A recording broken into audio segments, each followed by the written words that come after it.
स्वागत जय जगन्नाथ। आज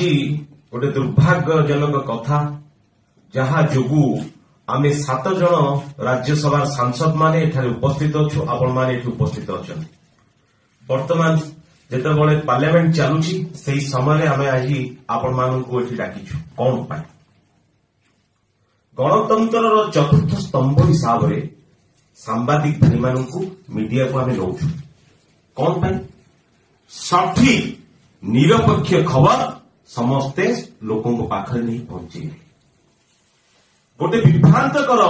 न्यूज काढ़ी से गोटे पटे देखा सुभाषिष खुंटियार मुह अन्य पटे देखा मानस मंगराजकर मुह भितर लिखुची 2 जन सांसद कथा कौन पाई कथा गणतंत्र चतुर्थ स्तंभ लोक माने आपन को देखुचंती लोक माने आपन को अपेक्षा करिसंती सठिक खबर लोक मानक पाखरे पहुंचेबा पाई। दुर्भाग्यजनक कथा आपण मानकर ए जो भूल खबर परिवेशन में लोक माने व्यस्त होउचंती। आपण माने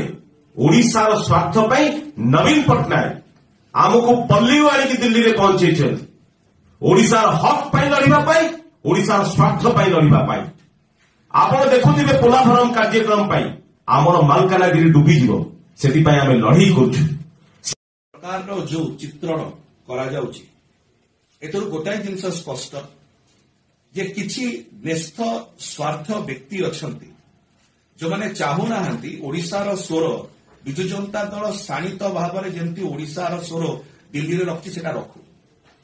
आपण जे देखिथिबे गत 6 मास भितरे जे प्रकार भाव में विजु जनता दल मान्यवर सांसद माने अनेक प्रसंग रे जुक्ति उपस्थापन करिसंती कारण आमर दलर सभापति पूर्वतन माननीय मुख्यमंत्री श्री नवीन पटनायक महोदयकर निर्देश रे 7 जन जाक राज्यसभा सांसद अनेक प्रसंग जेतल उठाउचंती से प्रसंग गुड़िक काटु पड़ुछि एवं सेठा ओडिशा रे थिबा भारतीय जनता पार्टी सरकार को बाधुछि जेतले बाधुछि सेमाने जेतले आमर चरित्र संहार करूचंती ए प्रकार भाव में न्यस्त स्वार्थ किछि गणमाध्यम को धरिकिरी सेतले लोकों मनरे गोटे आसुची बोधे एई जो से जहा कहउचंती संसद रे या पछरे आउ किछि अभिसंधि थिबो एई जो न्यस्त स्वार्थ किछि व्यक्ति रहिचंती एवं किछि गणमाध्यम रहिचंती हमर एतिक अनुरोध रहिबो केबे थरे कोन आपण आमुको पचारचंती हमर साइड ऑफ द स्टोरी कोन गोटे फोन आमुको आस्ती केबे कहिया पई कि आगे एई विषय में सुनिया को जाउछु आपण मानकर मत एथिरे कोन